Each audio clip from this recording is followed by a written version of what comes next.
Hello दोस्तों, Satveer online classes में आप लोग का स्वागत है। आज हम आप लोग को लेके आए हैं संख्या पद्धति। हम लोग 9th क्लास का मैथ पढ़ेंगे, तो जिसमें संख्या पद्धति में अध्याय 1 में संख्या पद्धति कुछ परिभाषाएं हैं। जैसे यहाँ प्रकृत संख्या।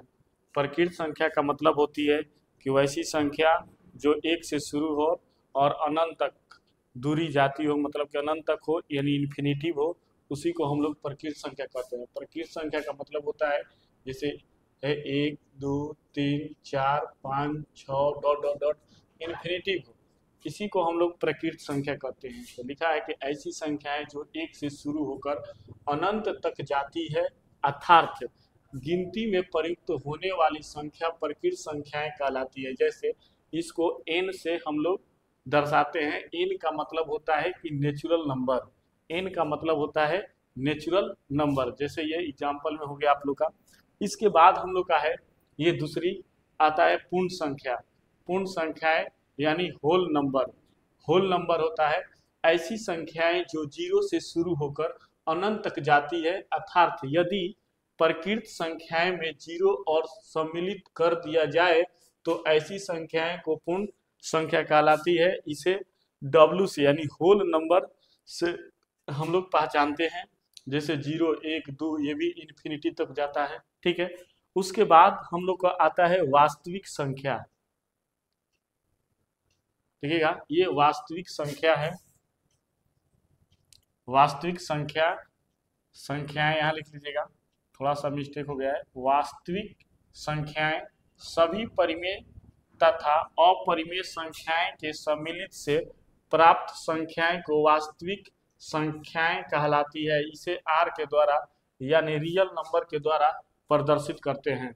इसे रियल, जैसे 1 2 3 0 2। देखिए, परिमेय संख्या का मतलब होता है कि जो p बटा क्यू के रूप में लिखा जाता है। यहाँ पर ये परिमेय और अपरिमेय का मतलब होता है कि जिसे p बटा क्यू के रूप में नहीं लिखा जाए। देखिए, अपरिमेय संख्या का मतलब जिसे p बटा क्यू के रूप में लिखा जाए। जिसे कहने का मतलब यह है कि यहाँ पर ये 1 है तो 1 बटा 1 हो जाएगा, यहाँ 2 है 2 बटा 1 हो जाएगा, या 7 बटा 5, ये सब परिमेय संख्या है। एक 0 भी परिमेय संख्या क्योंकि इसके बटा में 1 लिखा जा सकता है, ठीक है। √2 है, ये अपरिमेय संख्या के अंतर्गत आएगा। इसके अंतर्गत आएगा √3 √5 √7, ये सारे जो आएंगे हम लोग का अपरिमेय संख्या के अंतर्गत आएगा। अब देखिएगा, वास्तविक जो संख्या होती है यानी वास्तविक संख्या यानी जो रियल नंबर होता है उसको 2 भागों में बांटा जाता है। एक होता है परिमेय संख्या, एक होता है अपरिमेय संख्या। परिमेय संख्या का मतलब होता है कि जिसे p बटा क्यू के रूप में लिखा जाएगा वो परिमेय संख्या है, और जिसे p बटा क्यू के रूप में नहीं लिखा जाएगा वो अपरिमेय संख्या है।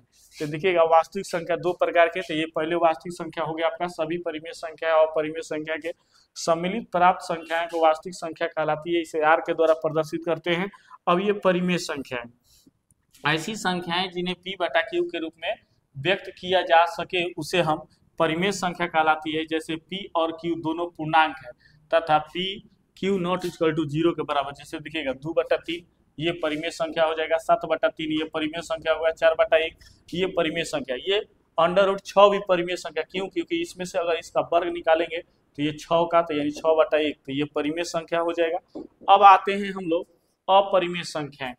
देखिएगा, अपरिमेय संख्याएं ऐसी संख्याएं जिन्हें p बटा क्यू के रूप में व्यक्त नहीं किया जा सकता उसे हम अपरिमेय संख्या कहलाती है। जैसे देखिएगा पाई, अगर ये पाई अपरिमेय संख्या है, लेकिन अगर पाई का अगर मान लिख दिया जाएगा, अगर पाई का मान यहाँ पर हम 22 बटा अगर 7 लिखे तो ये परिमेय संख्या हो जाएगा। लेकिन जब पाई के रूप में रहेगा तो इसको हम लोग कहेंगे कि अपरिमेय।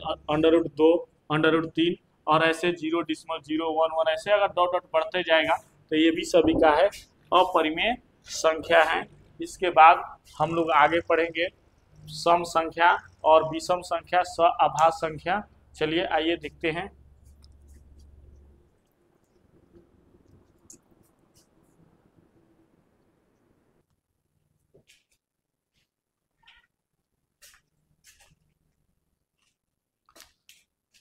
अब है कि सम संख्याएं ऐसी संख्याएं जो 2 से पूर्णतः विभाजित हो जाती है उसे हम सम संख्या कहते हैं। जैसे देखिए 2 4 6 8 डॉट डॉट आदि 10 भी हो जाएगा, 12 भी हो जाएगा।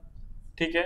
विषम संख्याएं वैसी संख्याएं जो 2 से पूरी तरह विभाजित ना हो, उसे हम विषम संख्या कहते हैं। तो वही लिखे हैं कि ऐसी ऐसी संख्याएं जो 2 से पूर्णतः विभाजित नहीं होती है वो विषम संख्याएं कहलाती है, जैसे 1, 3, 5, 7 आदि। ठीक है। इसके बाद हम लोग चलेंगे अभाज्य संख्याएं। ऐसी संख्याएं जो एक संख्या स्वयं के अलावा किसी अन्य संख्या से पूर्णतः विभाजित नहीं होती है, वो अभाज्य संख्याएं कहलाती है। जैसे देखिएगा 2, 3, 5, 7 कहने का अर्थ ही है कि अगर जो अपने आप से एक से और अपने आप से जो कटेगा उसी को हम लोग सअभाज्य संख्याएं कहते हैं। तो यही अभाज्य संख्या जो देखिए 2 अपने आप से कटेगा या एक कटेगा दूसरा न, उसी पर 3 है, 5 है, 7 है, 11 है, इसी को हम लोग सअभाज्य भी कहते हैं। नोट में संख्या एक ना तो भाज्य होती है और ना ही अभाज्य होती है। ठीक है। इसके आगे अब हम लोग संख्या पद्धति में इस बात को जाने। अब आप लोग को 9 के मैथ में 1.1 के बारे में कुछ उदाहरण बताएंगे, उसके बाद हल करेंगे। और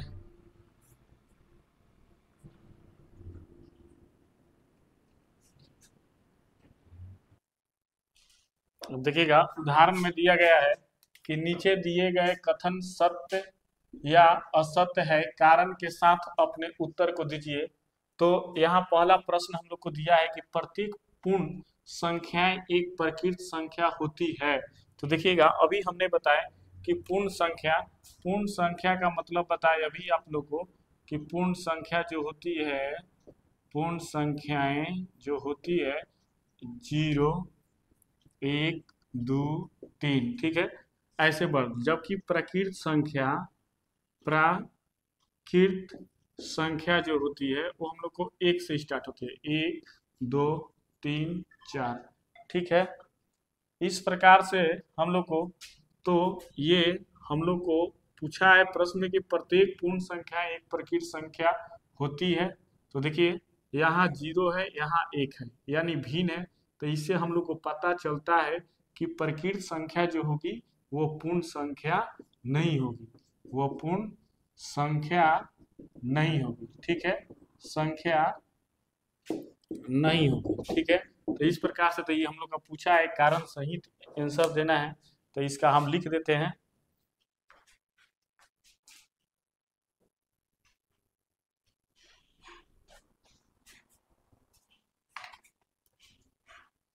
अब देखिएगा प्रश्न हम लोग का बोला है कि प्रत्येक पूर्णांक एक परिमेय संख्या होती है।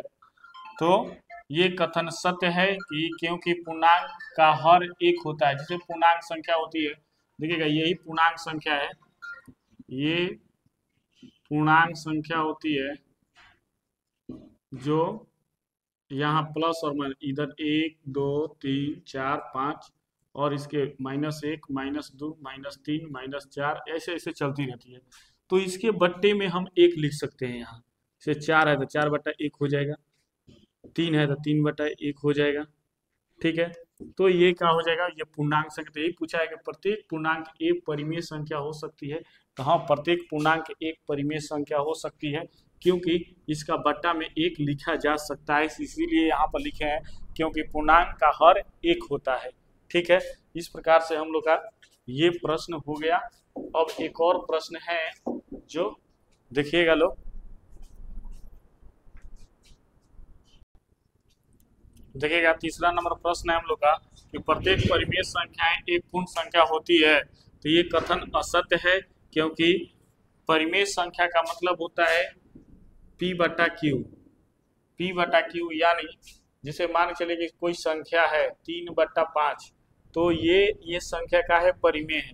जबकि पूर्णांक संख्या होगा वो 3, 2, 4, 5, इसके या माइनस में भी हो सकता है, -1, -2, -3, ये पूर्णांक संख्या, इसके बट्टा में 1 लिखा जा सकता है, तो ये परिमेय संख्या हो जाएगा। लेकिन परिमेय संख्याएं जो है वो पूर्णांक संख्या नहीं हो सकती है, इसलिए ये। तो आज आप लोग की क्लास में हमने आपको 9th क्लास का इंट्रोडक्शन चैप्टर 1 का बताए हैं और ये क्वेश्चन बताए हैं। अब कल आप लोग का मिलेगा इसमें 9.1 का पहला चैप्टर का प्रश्न और उत्तर, उसको भी बनाएंगे और आप लोग को सिखाएंगे। और इसी तरह वीडियो को देखते रहिए, पसंद करते रहिए और लाइक करिए, शेयर कीजिए, कमेंट कीजिए। तब तक के लिए जय हिंद।